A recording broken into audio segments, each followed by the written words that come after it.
Hey Mount Silver Battles, what is up? My name is Ryan and I am here as one of your directors.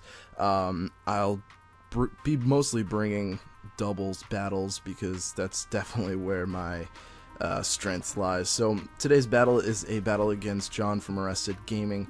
He has his own channel. You should go check him out. You should also subscribe to this channel if you guys are enjoying this, and you should also subscribe to everyone else's channel because all the directors here are awesome. So with that said, so I'm bringing a team that I recently just finished making.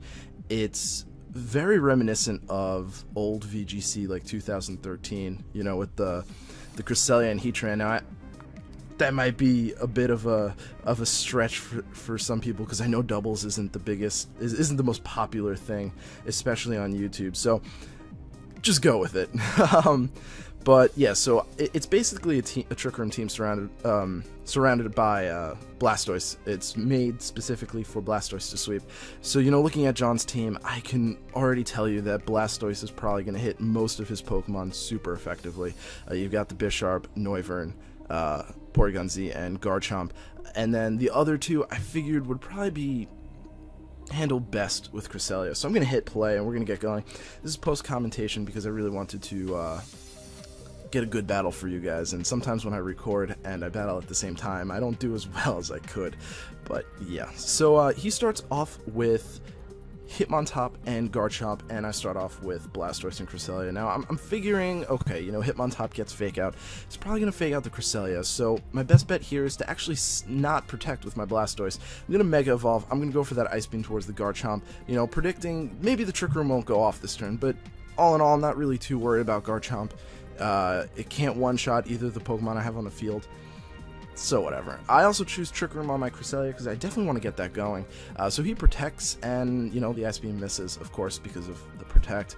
However, the Hitmontop doesn't go for Fake Out at all, it goes for High Jump Kick instead. So maybe had I gone with my original plan of protecting and Trick Rooming, I would have been in a good position. So he's going to switch out the Hitmontop for, I believe it was, well, we'll see in a second, of course, Bisharp. I pretty much figured that the Garchomp wouldn't stay in here, so I didn't go for an Ice Beam against it. I actually went for a Water Pulse against the Hitmontop, hoping to do as much damage as possible. And I go for a Helping Hand because I wasn't entirely sure what would come in, and I figured, you know, Helping Hand boosted Water Pulse would do good damage to whatever came in, even if it resisted it. And of course I'm right. However, it does confuse the Bisharp, which is a little unfortunate, but I can't really control that, and I do apologize for that. I decided to go for Psyshock against Noivern because even though I'm not going to actually be attacking it this turn, I just want to break the Sash just in case it has a Sash. Bisharp does end up hitting itself in confusion, and I found out later that it could have mattered. Bisharp went for knockoff onto my Cresselia, and from where I was at, it had like a 12% chance to one-hit KO, so it was possible. So the confusion did matter, and the reason I run Water Pulse is because it's the second best option on Blastoise, especially on a Trick Room team. So in comes the Hitmontop again, and you know, I'm not sure what this thing's gonna do. So I figured my best bet here is to just switch into Erebus, my Gourgeist. If it wants to go for High Jump Kick, by all means. If it wants to fake me out, go ahead. So I go for Psyshock onto Hitmontop to do some damage. I knew it wasn't going to KO because Hitmontop does have some good defenses, but it does go for High Jump Kick like I hoped, and it does hurt himself. So then the Noivern goes for Air Slash, and I'm like, oh my god. Oh, it was one of those switches where it was perfect up until that point. So it was a really good switch for me and my opponent, and it was kind of funny how that worked out. So of course Cresselia is still in here. As you saw a few turns ago, it took that Boom Burst like it was nothing. I know Noivern doesn't have stab on it, but even so. So I decided to bring in Heatran here. I didn't really want to lose my Blastoise just yet, and I figured an attack would be good. I figured, you know, I have Ancient Power on my Heatran, so that would be enough to KO the Noivern, and Psyshock would be enough to KO the Hitmontop, so I didn't have to worry about the fighting type move coming towards me. So I go for Ancient Power, and it's just so shy. So shy. And then I get the boost, and normally That's great. The boost from Ancient Power is like, what, a 10% chance, I think? And it's fantastic to get that. But this is on a Trick Room team.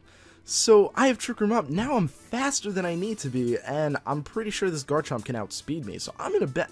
I mean, of course, Trick Room does go down, but that was pretty bad for me. And plus, you know, not getting the KO means that it broke my air balloon, which means, of course, the Earthquake can hit me now. So I'm in a bit of a pickle. I went for Trick Room here because I figured maybe the Garchomp might still be faster than me. I don't know for sure, but I'm definitely not going to be keeping Heatran in at this point, because if it is like slower than my Heatran, I'm going to die to an Earthquake. So there's no point at all in keeping my Heatran in. So I decided to Psyshock the Noivern because I figured it's going to kill. It has 1 HP, probably. There's no way. And I bring in my Aromatisse, who I think is probably one of the better... these two out right now, I think, are probably the best Trick Room setters. They're both really good at supporting their partner, and they're both pretty slow, decently. I mean, Aromatisse is much slower, but they do have good typings for setting this up and stuff like that. So out goes the Garchomp. I figured it's shown Protect before. It's either going to switch out or Protect, so I decided to double attack the Porygon-Z. I don't know what this Porygon-Z wants to do to me. I'm just going to try and kill it anyway. So the Moonblast does... oh, my voice just cracked. That was kind of funny. The Moonblast does not so much. It gets the special attack drop, though, which is kind of cool. And then the Psyshock crits it. Oh, so much hacks. But, in the end, I think, again, it was a chance. Like, it could have gone either way, the crit mattering. I think it was like, I don't know, 10% chance or closer to like 40% chance that it wouldn't KO. So I do feel bad about that. So the Garchomp comes in again, and I'm thinking it's still not gonna attack. It's just gonna protect. So it protects, and I decide to double attack the Manectric. I figure the Manectric is probably the biggest threat to my Blastoise at this point, and Blastoise can easily clean up the Garchomp if I can get Trick Room up. So I decide to double attack it. Psyshock goes off, Moonblast goes off, and I crit again. And I'm like, oh my god, this is not what I want. I don't want to just hacks my way through this. That's so not cool. But, you know, actually, this one I didn't calc out. I don't remember this one at all. So I can't tell you if it counted or not. To be quite honest, I'm sure I could have taken any move Manectric wanted to do.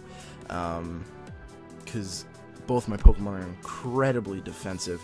The Moonblast KOs the Garchomp, which I was actually kind of surprised about, because normally Moonblast doesn't get the KOs I want it to, because the Aromatisse, while it does have some good special attack, I think it's about like a 90 base special attack, I have absolutely no investment in it. I am fully defensive, so usually I miss out on those KOs, but it's still good because it scares out my opponents sometimes. So I ended up winning. I really wish I did win a little bit more, or less hacksy, but overall, most of the haxes were basically just chances, so I can't really say how it would have gone. I do always like to sort of speculate how things could have gone, but I believe I still had my Rhydon in the back, and Rhydon, honestly, it can survive pretty much every single super effective move you send its way, and that's not even a lie. This thing is probably the most bulky Pokemon I have ever used before.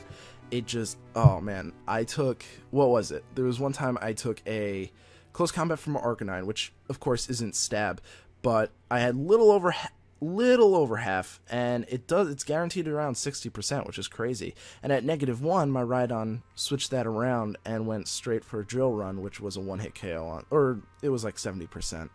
Either way, it's still really good Pokemon, so it could have gone either way. It really could have gone, without the hacks, it could have gone either way. Without the first hacks, Cresselia would have definitely been down. So, I think, hey, I don't know. But it does happen, and I apologize to my opponent for that. But, yeah. So, I hope you guys enjoyed that. Subscribe to the channel down below if you guys are enjoying the content so far. We're going to be packing out a lot of stuff upcoming, so you guys should definitely check it out. Check out the other directors as well. They're all great. And that's all I got for you guys today. I hope to see you guys, around the channel.